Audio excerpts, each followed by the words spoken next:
Kan lei in hi chua sanin vanin nuam chu panin lalban kan ta na bua sei mun ro pui kan changa lung hai mang an mit pui re a om long chu rama ro pui a le kan phen mun na chua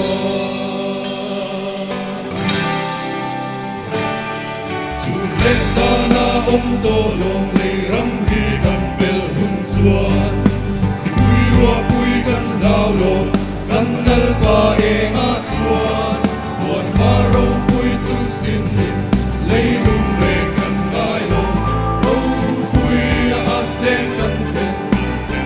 mun na chuan moi le tuam chu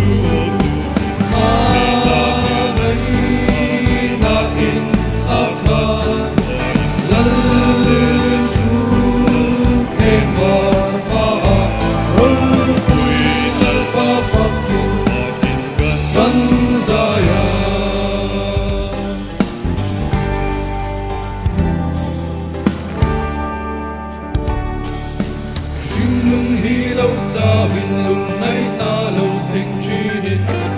lal pa rong bol na to hi har sat cha om ma se lal pa buat sai ram lua ma lal lu kum ka changa ro pui